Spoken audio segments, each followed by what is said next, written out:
Right now, it is time to bring in our good friend, David Tereshchuk, the Media Beat. David, of course, can be found on his own website, which is themediabeat.us. You can also find David as a PBS television correspondent reporting on ethics and belief. And yes, here on Robin Hood Radio, live on a Friday morning, rebroadcast over the weekend and also during the next week as well. And once again, David, the amount of stories that we can hip-hop and go across the globe on is absolutely astounding. Well, yes. Hello, Marshall. I'm reporting in from the media capital of the world, New York City. But yes, we could hover over any point on the global map at the moment and see cause for concern, cause for coverage, cause for hand-wringing, cause for stern editorials. We're getting all of those, and take your pick. they really range the stories that broke just yesterday. Range from the sublime to the ridiculous. That's just yesterday. I mean, you've got Boris Johnson. It was a pretty strong 24 hours. That's true. You've got Boris. News guys were jumping up and down in every direction yesterday. I know. Looks like Boris Johnson's going to be the next Prime Minister of England. It looks like Sarah Sanders Huckabee, or whatever her name is going to be the next governor of Nebraska or wherever. No, Arkansas. Arkansas. Where her father, of course, had been governor, and it's not as if the Trump administration encourages nepotism. But that was Trump's message. He said she will make a great governor of Arkansas as she leaves the vital job she's been doing for the last almost 3 years. Except for the last 3 months, where she hasn't held a press conference in 3 months. Well, of course, she is the bridge between power and the people via the press, of course, the PPP connection. And as you say, she's done nothing in the way of officially and formally briefing the press for over 94 days, I think. But yeah, she will go down in history as a pretty distinctive press secretary to the president of the United States. Now we'll get to more because he took over her job, basically. Yeah. We'll get to Boris Johnson in a minute, but the story that really I've wanted to focus in, and I know I'm going to sound like one of those kooky conspiracy theory people. But, a couple of weeks, 3 weeks ago, I don't know if you remember, the news broke that despite there being a glut in oil and oil prices dropping, the Trump administration told American oil producers to keep pumping it out. So yes, indeed. So yesterday, when I heard the news of the two tankers being struck in the Gulf of Oman, and of course, oil prices just jumped by about 15% in the matter of almost 45 minutes. How very convenient for some people in the oil business, at least.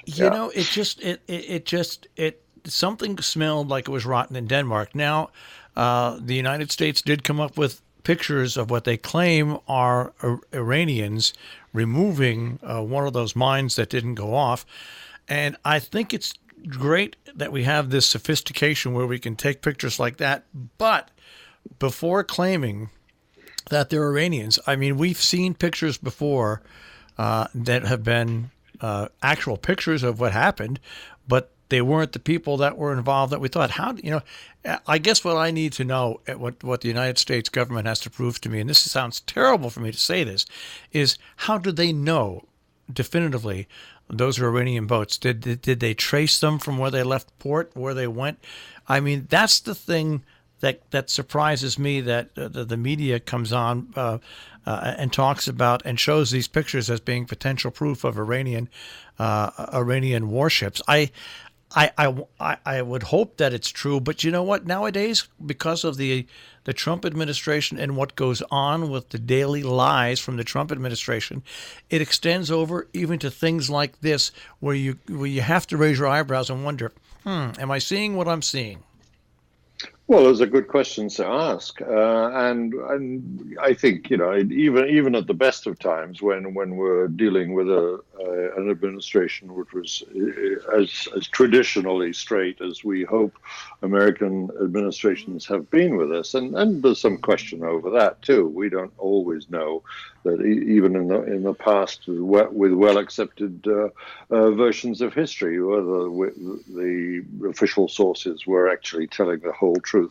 But even at the best of times, video coverage from the air or from satellites is not in itself conclusive of anything. Of course, you can get in very close, but you can't establish clearly in a shuddering video image from above whether these were genuinely Iranian Revolutionary Guard personnel taking those limpet mine, well, the one limpet mine that apparently didn't explode away from the targeted tanker. But there's so much that, the intelligence is never based on one single source, one single image, even less. And if you want to know the full truth, you need to know, yes, exactly, where did those people on that boat come from? What evidence is there about where they started? Are they actually? Is it provable that they are Revolutionary Guard members? All of that is probably not going to be told to us because that will reveal methods and processes, and that is always what intelligence networks are not willing to give us. They'll give us the results, the apparent results of their work, but not how they got that work established.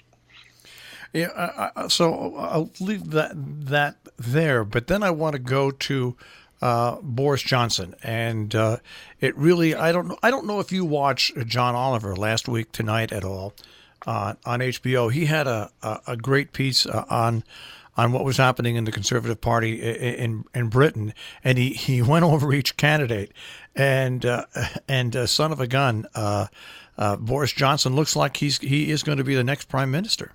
The chances are that that's right. Yeah, there could be some surprises. There's one. I draw your attention to one candidate who is a surprise climber in the stakes. The long list is being whittled down by Parliament, the Conservatives in the British Parliament, and then eventually, when they're down to two candidates, they'll put it to the Conservative Party membership throughout the country. But one name that is still in the frame, although everyone would have expected him to drop out very early, is a man called Rory Stewart. I would say keep your eye on him. But John Oliver and I are both Brits, and we share some concerns about the nature of Conservative Party rule at the moment. And he was setting out a case which is alarmist, perhaps, but there's lots of that. John had a lot of good and convincing evidence that other journalists have adduced as well, that Boris Johnson is certainly way up there in the lead. And that's an extraordinary thing because there's a man who reflects in many ways, although his education level and degree of acculturation, if you like, is very different from the President of the United States, number 45. But on the other hand, there's an awful lot in common with him, and it's a disturbing example of the established order being totally upset, and the whims and passions and self-centeredness, I have to say, of one individual can eventually overturn all sorts of regular things about the political system that's existed previously. I think if Boris Johnson gets it, he will be a Trumpian kind of prime minister, hemmed in by more constraints on his single-minded power than Trump has been, because the British parliamentary system is that much more constraining on a prime minister's power. But that we will begin to see, I suspect, some of the same oddity about rule, because he's a quicksilver and mercurial figure. with an extraordinary way of getting away with things that you wouldn't expect a politician to get away with. Now this is where I'm going to ask a question. At least over in England, an election can be called, and if an election can be called, it's not a long time to put one together.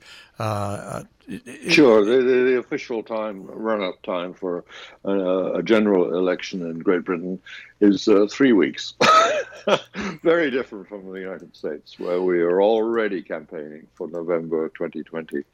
And that's another suspect thing I have here, David. Maybe you can comment on this. I really believe that American networks, and I'm talking about CBS, ABC, NBC, Fox, they promote this because the earlier and the longer they stretch out the election season, the more. I mean, with the way money is spent now in elections, they make so much money on this. I wonder whether the general public realizes who the big beneficiary really is of this incredibly stupidly long election cycle. It is the major networks. Sure. One of the disturbing things about the political scene of America is that the media reporting on politics have a vested interest in this whole practice of running up essentially a perpetual campaign. The more we keep the sense of a looming election coming and up in the air and the determining factor in all our political debate, the more the media is going to, certainly the television part of the media, is going to benefit because they know how much they're going to get out of, and early on we'll be getting out. It seems like every 4 years or less, because it seems to get earlier and earlier, the beginning of an official campaign when parties can start spending vast amounts of money. It'll be another $1 billion election, of course. And of course, you're dead right. The national and local television outlets are the ones who reap the benefit of that in terms of political advertising. I have a friend who runs a localized cable company. He has a cable company in upstate New York, and he has 4 or 5 different stations, all digital on one thing. But when election years like this come around, presidential elections come around, his funding that he gets. Well, the year before the election comes around. It's actually started already. The funding that this man gets for his small little TV station is absolutely staggering. I mean, I'm talking in the hundreds of thousands of dollars for a small TV station. Small. I mean, it's frightening when you look at that amount of power the national media has, even down to local media, small local media. And as I say, a vested interest in keeping the campaigning temperature up, so that the competitive field is that much more sharp and competitive. So every candidate or every party will feel the pressure to get their ads out and get them out early. And we haven't just talking over the past, we haven't even touched on a couple of stories that broke yesterday when the President of the United States, and here's the thing that people don't realize and that the media doesn't cover. The President of the United States, when he was elected, only about 2.5, 3 weeks after he was elected president, formed a re-election committee and started campaigning for president. And, of course, in that ABC interview that he did where he said he would potentially accept information from foreign countries is another about one. About his own political rivals. Yeah. Yes, dirt is what they were talking about. Opposition research, he preferred to call it. But it's not opposition. It's legal, I guess. But when you're a declared candidate, which he has been since, like I said, 3 weeks after he was elected, when you're a declared candidate, anything that comes from a foreign country and can benefit you is considered a no-no. And that's why I'm so amazed at the blanket just lack of following protocol and rules, and the Congress of the United States allowing this to continue, both Democrats and Republicans. Someone has got to call out that we no longer have a separation of powers. Well, the thing that is absolutely fascinating about the whole thing, this goes back to earlier on, and I don't know whether it was John Oliver or someone like that who initially said this, but if in fact the current president had been a Manchurian candidate, or what is, wouldn't the various people in Congress, in leadership positions in Congress, be therefore complicit? Well, they're complicit because here's why they're complicit, and this is a problem. Well, aren't they meant to be checks and balances? Well, I mean, yeah, but they are the embodiment of checks and balances, or supposed to be. Yeah, but the checks and balances doesn't work because of one thing. There's no way the Congress can have a check and balance on the president when, unlike 30, 40 years ago, the Republican Party that's in the Senate will not agree that they have oversight on the president on all these and keeping the checks and balances in place. I mean, and this is where... Well, that's a political decision on their part. Yeah. They have decided it is better to be in power, even with a rogue, if that's the way that he's best described, chief executive. They still believe that they've got overall the balance of power is with at least their side of the aisle, and that's all that matters, certainly to this particular leader of the Senate, Mitch McConnell. And that is, as you say, very different from, say, in the Watergate crisis, where the Republican senators were very clear of making it, and made it very clear to the then President Nixon, that he couldn't carry on the way he was carrying on, and that's why Nixon wasn't impeached. He saw the virtue of that, argument, when hefty, serious Republicans came to visit him and laid out the truth. And then he backed down. That's not happening with this president, of course, as you say. And I want to explain to people that your use of the term rogue president is in no way a detrimental term. Rogue just means that he is not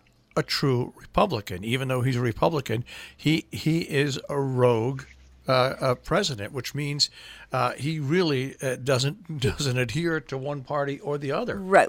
David is not saying that he was not. No, I'm just saying for people that are I listening. think that's really important, and I'm emphasizing that. It's not that he is not legally elected. You're just saying that rogue means that he's behaving in a rogue manner, right, like a rogue elephant. Exactly. No, really. That's. I was using it metaphorically. Yeah. Yes. But it's so important. Drawing my metaphor from the animal world for some reason. I don't know why. It might be because you have a little elephant sitting on your lap. In today's world, unfortunately, you have to do that you because otherwise people say, "Well, he's saying he's not a legitimate president." Unfortunately, I say unfortunately, and that's my opinion. No, he is. He is. But the Electoral College was fundamental to his installation, but that's another argument. I guess what really gets to me is here's where I'm really I shake my head at the Democrats. There's an old expression, blank or get off the pot. Now here's what the Democrats are doing wrong.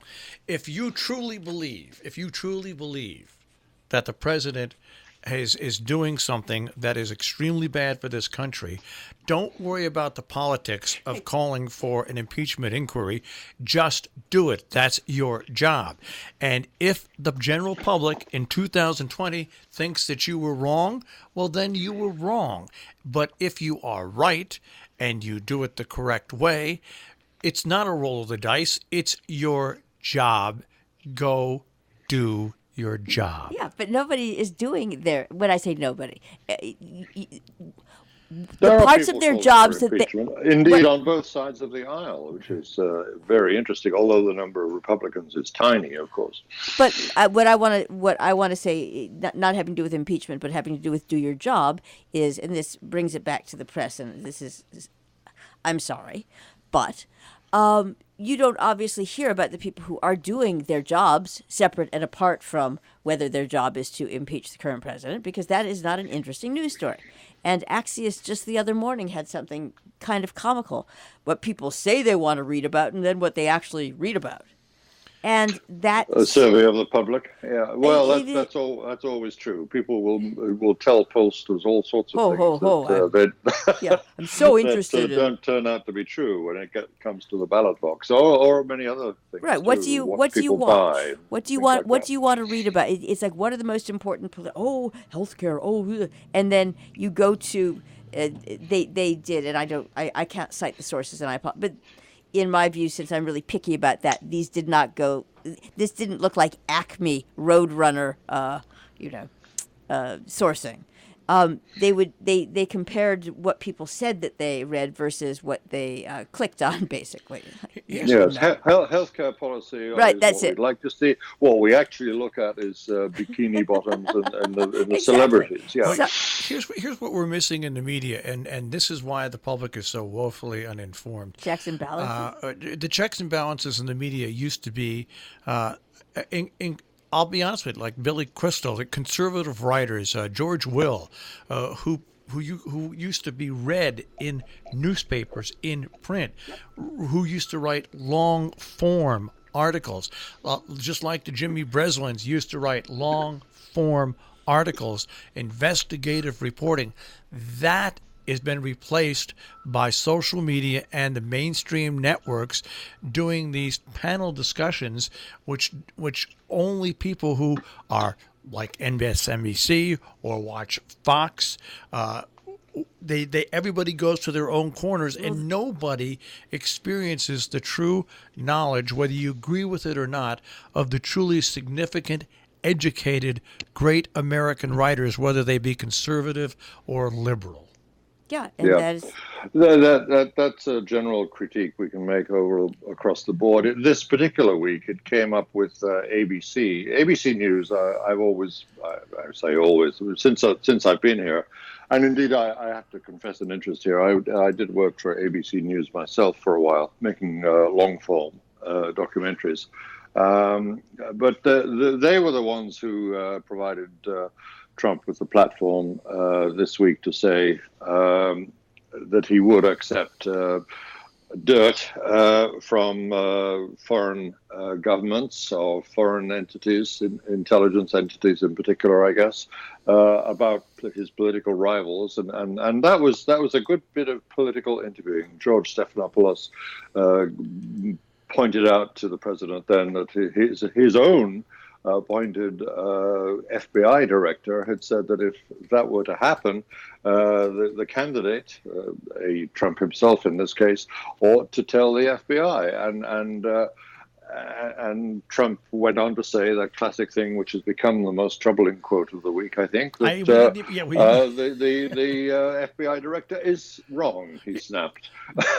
But at the same time, ABC News did this. They made a huge fuss of they made an entire sidebar story alongside this about how the president had redesigned Air Force One. Yeah, who cares? And went into the details of the wingspan and then quoted the president directly about how he had a personal hand in redesigning the plane. It was one of those enthusiastic, fawning, idiotic pieces that you would think that even the most fawning cable network, and we could name one, wouldn't do. But ABC News did. And yes, that derogation of standards that you're talking about is all too obvious. And this is one minor, I guess, but really irritating example of just that happening this week with the relationship between the press and the president. And by the president bringing that in and then the media going off on it, here's the whole thing. That plane's not going to be ready to at least 2025. And by the way, guess who has to approve the design of the plane? The Congress, the House, the Senate. And believe you me, but you have to read way down to discover that. That's all I'm saying. I just think that by the media going off on things like that, and then the media going off on Nancy Pelosi talking about the pros and cons and stuff, you know what? just do your job for the media and for the Congress and for the it can get extremely frustrating, David. I'm telling you, more than I try to watch news sometimes. There's only two channels I can leave on that have news on it that I can leave on. That is BBC America, and I can leave on C-SPAN. Other than that, I get upset and I just turn it off because it's 90% garbage, and they let the 10% really good news slip by. It's also truly distorted, and the deep fakery is getting deeper. That's becoming a thing, and what you're going to end up with a bunch of people. It's more and more skill. The ability to falsify the evidence in front of your own eyes is getting more and more sophisticated. Yeah, that's something that we do have to emphasize every week, I guess, that you have to be even more critical in your assessment of what's being fed to us as each technological advance takes place. Yeah, and that's something that I think that people are not prepared to. It's not that they're not prepared to do it; that they just don't know how. The one thing disappeared from the news that I just want to zip over to in our remaining moments, and that is the protests in Hong Kong. Because I found that they were covered in here, at least, I'm afraid some of our stations, in such an infantile manner that it just made me want to, bang my head against Charlie Brown's kite-eating tree. It's just, running things through your own filter is not necessarily helpful in informing people. That's all I want to say. That's a story. That story in Hong Kong is a story that it should be in the top 2 or 3 stories still to this moment. But it's just like the independent government agency, which basically said the Hatch Act has been violated by Conway. That story was completely just blown off because you know why? Because they know the president's not gonna fire her. Well, they also know that how many other people violate the Hatch Act in any given hour. No, not. I'm sorry. There's not a lot of people that violate it in the White House like she has violated it. What? I'm sorry. Okay. I'm just. Well, the Hatch Act gets violated. People don't always observe the letter of ethical rules when it comes to politics and the potential conflict of interest that comes up every day in their jobs. But that's not the point. The point is that the Office of Legal Counsel, an agency under the leadership of a man that Trump himself appointed, said in their report that Kellyanne Conway had committed fireable offenses, and indeed, she should be fired. And yes, I guess everyone knows that she won't be fired by this president, but that's not a reason for downplaying the story. Absolutely not. That's what I'm saying. It's just we live in a crazy time, and unfortunately, because of social media and 24-hour news networks, David, and you know this better than anybody else, and the cutbacks that we have in correspondence out there and in the field, these stories go by, bing, bing, bing, bing, bing, bing, bing, bing, bing. They hammer on certain stories, and then they drop off and move on to the next one. Yep. That's the daily pattern. And that is something that, again, we have to remind people that just because it's a fresh set of stories each day doesn't mean that all those other things from yesterday went away. Absolutely not. We're meant to have a memory, aren't we? Thank you very much, David Tereshchuk, the Media Beat. Thank you. And, of course, you can hear David live on a Friday morning, rebroadcast on the weekend, and also, I do believe, on Monday, I think, is when we run his show in the 12 noon block as well here on Robin Hood Radio. And always on demand at robinhoodradio.com. Click on On Demand. Click on the Media Beat with David Tereshchuk.